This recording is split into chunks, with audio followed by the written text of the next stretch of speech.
میں رضا علی عابدی ہوں، لندن سے مخاطب ہوں، اردو دنیا سے خطاب کر رہا ہوں، اور یہ کہتے ہوئے مجھے کتنی خوشی ہوتی ہے کہ برطانیہ میں مجھے رہتے ہوئے 50 سال ہونے والے ہیں، اور یہاں رہ کر میں نے اردو کو جتنے غور سے، قریب سے اور دھیان سے دیکھا ہے وہ میں ہی جانتا ہوں، اور میں اس نتیجے پہ پہنچا ہوں کہ اردو کسی زبان کا نام نہیں، اردو ایک تہذیب کا نام ہے۔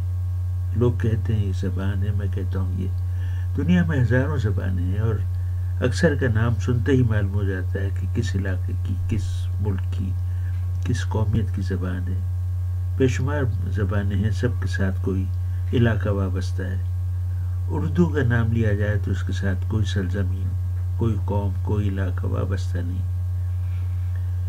جب انگریز ہندوستان آئے، انہوں نے یہی دیکھا کہ ہر علاقے کی ایک زبان ہے، یہ ایک عجیب زبان ہے جو پورے ہندوستان میں بولی جا رہی ہے، اس کا کوئی نام نہیں ہے، کیا نام ہونا چاہیے؟ یہ مسئلہ ان کے سامنے بھی رہا ہوگا، اور بجا طور پہ وہ اس فیصلے پہ پہنچے کہ اس کا نام ہندوستان کی مناسبت سے ہندوستانی ہونا چاہیے۔ چنانچہ بہت عرصے تک ہماری زبان، جسے ہم اردو کہتے ہیں، ہندوستانی کہلائی، اسی نام سے قدر ہوئی اس کی، اسی نام سے اس کی ترویج ہوئی، اشاعت ہوئی، اردو کتابوں، اردو طباعت شروع ہوئی، اردو چھاپہ خانہ بنایا گیا، اردو کے حروف طے شدہ اصول کے تحت مرتب کیے گئے، ہندی آوازوں کے ڈال، ٹے، ڑے، ڈھا، بھا، پھا کیسے لکھا جائے یہ طے ہوا۔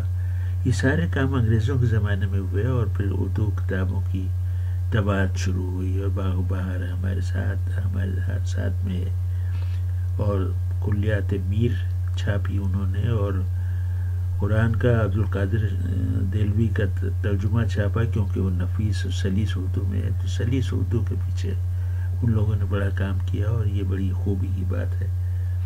تو میں یہ اس نتیجے پہ پہنچا ہوں کہ اردو کسی زبان کا نام نہیں بلکہ ایک تہذیب کا نام ہے، اور ایسی تہذیب جس میں بہت سے عوامل شامل ہوں، تمدن، تمیز، سلیقہ، قرینہ، رکھ رکھاؤ، اٹھنا بیٹھنا، کھانا پینا، اوڑھنا پہننا، رشتے، مراسم، قربتیں، رفاقتیں، نزاکتیں، آرائشیں، آسائشیں، اور سب سے بڑھ کر عام زندگی کی بولی ٹھولی، بات چیت، اظہار، لب و لہجہ، گفتگو کا اتوار، یہ سب چیزیں ہیں جسے ہم اردو کہتے ہیں۔ یہ دراصل ایک تہذیب ہے جس کا یہ نام ہے، جسے ہم اردو کہتے ہیں۔ اب اس کی جو شہر شہر اردو کانفرنسیں ہو رہی ہیں، کسی ایک تہذیب کانفرنس بھی ہونا چاہیے جس میں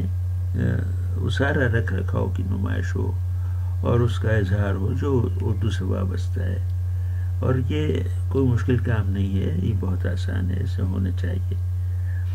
اردو زبان کے بارے میں یہ کہتے ہوئے جی دکھتا ہے کہ اس پہ مشکل وقت پڑا ہے۔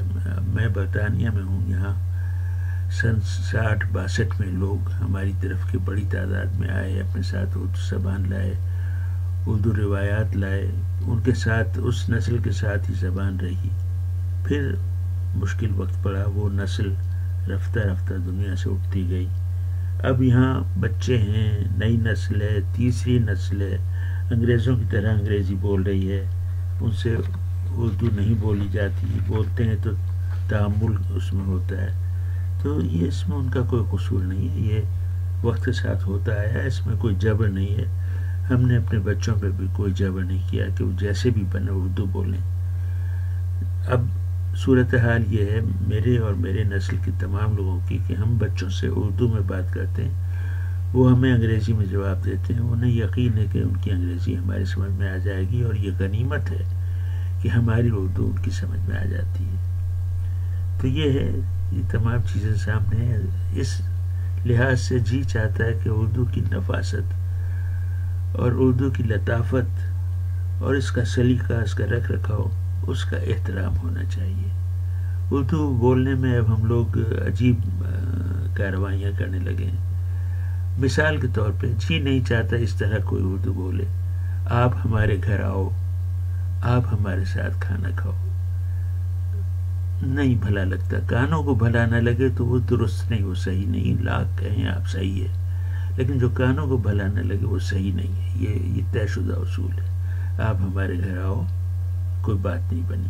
آپ ہمارے گھر آئیے، آپ ہمارے ساتھ کھانا کھائیے. ایک دم پورے ماحول پہ ایک شائستگی چھا جاتی ہے اس رویے، اس بول چال کے ساتھ. اسی طرح ایک اور چیز ترک کرنے کی ضرورت ہے.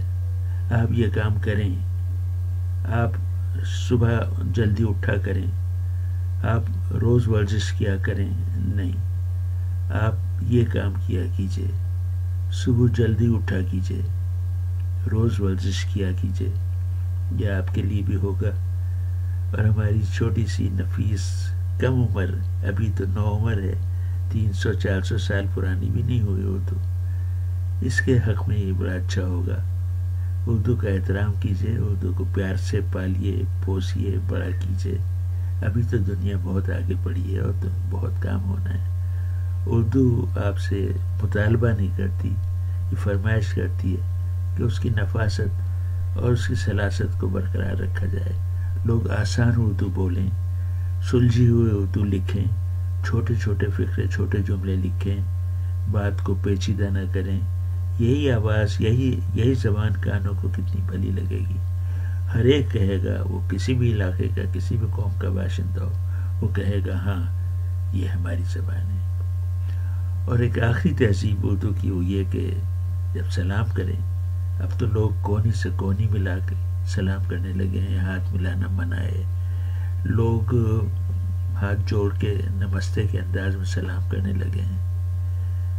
ہمارے زمانے میں تو لوگ ماتھے تک ہاتھ لے جا کے سلام کیا کرتے تھے اور کتنا بھلا لگتا تھا. وہ کیا ہو گیا؟ وہ کیوں ترک ہو گیا؟ ساری دنیا کی فوجیں آج تک ماتھے کے قریب ہاتھ لے جا کے پریڈ سلامی کرتی. ہمارا وہ سلام کرنے کا طریقہ کیوں چلا گیا؟ آخر میں آپ کو میرا سلام.